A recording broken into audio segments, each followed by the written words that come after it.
विदेश में ला गया। पिताजी के नाम दुखिया भिखारी ला गया। हमार नाम सती कुलमंती थी। घर की कोई ठिकाना नहीं माँ। जते धार ओते धार मान चाय के खाए थी, गुजर बेस्तर करे थी। न एक पैसा या न एक मुट्ठी चावल या। पिताजी भूख से प्राण खेते जय माँ। बेटी कुलमंती। हाँ पिताजी। टोला मोहल्ला पर चला बेटी, मांग चैन के खियावी है बेटी।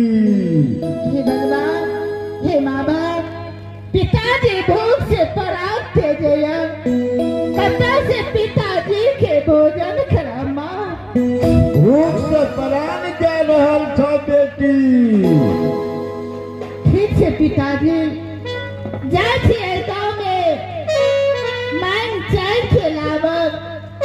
अवश्य तोरा भोजन करेबा पिताजी। चला बेटी टोला मोहल्ला पर बेटी।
पिताजी मैं आराम करा पिताजी।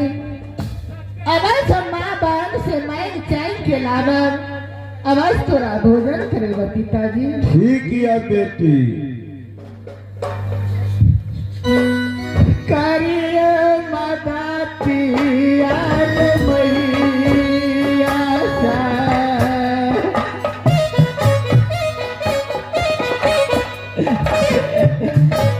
तेया भागली तेया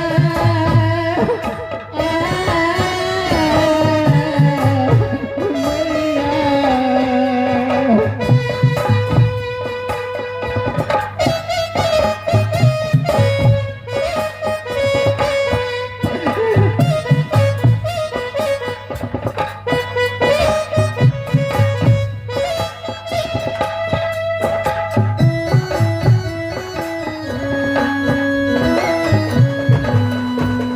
एक एक पैसा बहिनिया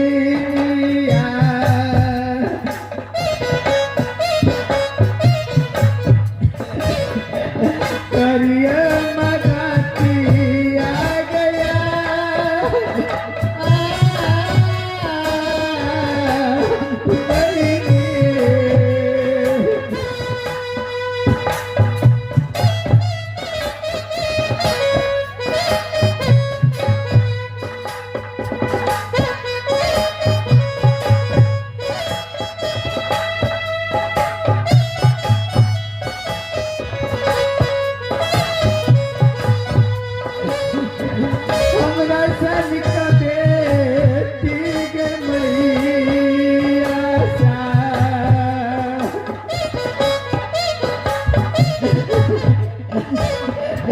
तोरा सब के हयात गया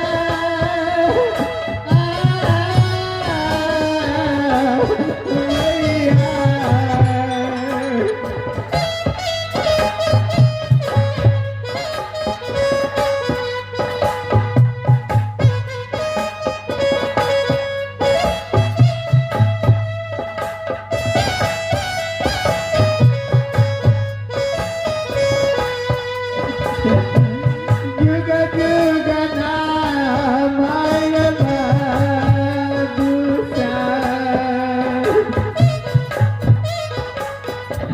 दुनिया में जाता बहुरा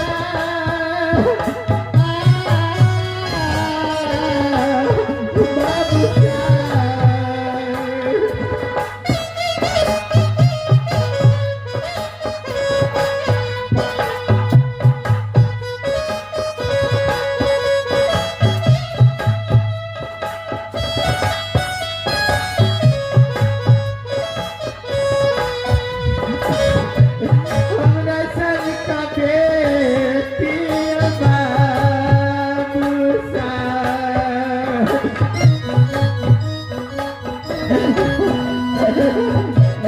तोरा जे हयात होया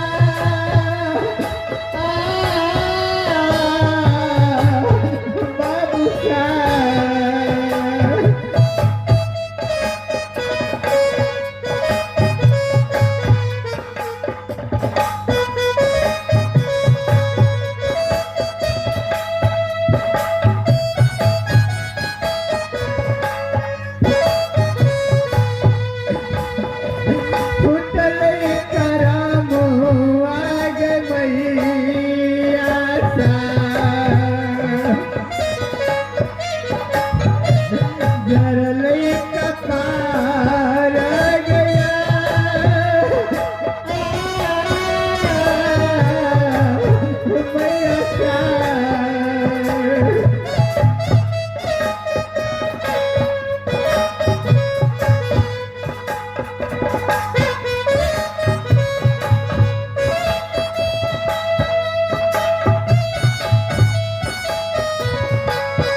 पिताजी मैं चाय के लावलो पिताजी चला पिताजी अवश्य तोरा भोजन करेगा पिताजी। चला बेटी जल्दी से ना चला बेटी। ठीक है पिताजी।